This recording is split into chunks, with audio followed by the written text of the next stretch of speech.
توشہ خانہ کی گھڑی کا شور مچانے والے خود عدالت سے بھاگ نکلے۔ عدالت کو خیال تھا کہ جب پاکستان کے مسائل کا حل گھڑی کی تلاش میں ہی ہے تو کیوں نہ توشہ خانہ کی گزشتہ حکومتوں کا سارا ریکارڈ منگوا کر پاکستان کو سپر پاور بنا دیا جائے۔ عدالت نے حکم دے رکھا تھا کہ سارا گزشتہ توشہ خانہ کا ریکارڈ عدالت کے اندر پیش کیا جائے، مگر حکومت بھاگ نکلی۔ توشہ خانہ کا تماشا لگا کر عوام کو معاشی بدحالی کی تصویر تو نہیں دکھائی جا رہی، مگر اس گھڑی کی دن رات تصویر دکھا کر ہمارا میڈیا خود کو ایکسپوز کرتا رہا۔ گورنمنٹ کی 2 ارب کی گرانٹ کیا منظور ہوئی؟ ہمارے میڈیا پر نہ کوئی مہنگائی پر پروگرام، نہ کوئی ڈیفالٹ کے اوپر بات، نہ کراچی پورٹ پر پیسے نہ ہونے کی وجہ سے پھنسے ہوئے کنٹینرز پر کوئی رپورٹ یا پروگرام، نہ ہی مائک لے کر لوگوں کے پاس جایا جا رہا ہے۔ بس یوں معلوم ہوتا ہے مسائل کا حل صرف گھڑی کی تلاش میں ہے۔ عدالت نے حکم دیا توشہ خانہ سے سابق حکومتوں نے کب کون سے تحائف لیے، اس متعلق تفصیلات دیجیے۔ تفصیلات وفاق نے دینے سے انکار کر دیا۔ صحافی ثاقب بشیر نے حیرانگی کا اظہار کرتے ہوئے کہا کہ یوں تو حیران کن ہے کیونکہ حکومت اپنے بیانیے پر آگے بڑھ رہی تھی۔ تفصیلات کے مطابق وفاق نے توشہ خانہ سے خریدنے والے تحائف کی تفصیلات عدالت میں پیش کرنے سے انکار کیا۔ لاہور ہائی کورٹ نے توشہ خانہ سے تحائف خریداری کی تفصیلات 16 جنوری کو پیش کرنے کا حکم دیا تھا۔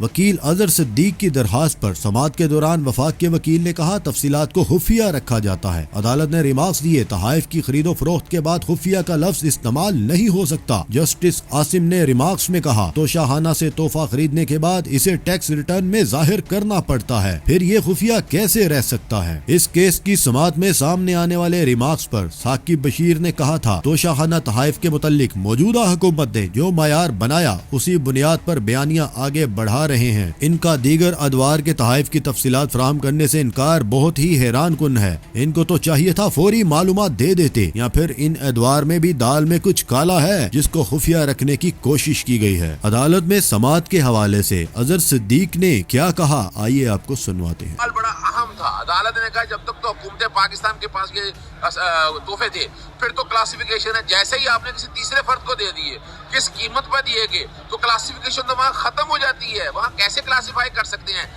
Deputy additional assistant attorney general نے اعتراض اٹھایا کہ یہ انفارمیشن دی نہیں جا سکتی، اس سے دوست ممالک کے تعلقات خراب ہوں گے۔ عدالت کو بتایا گیا کہ بالکل غلط بات کہی جا رہی ہے۔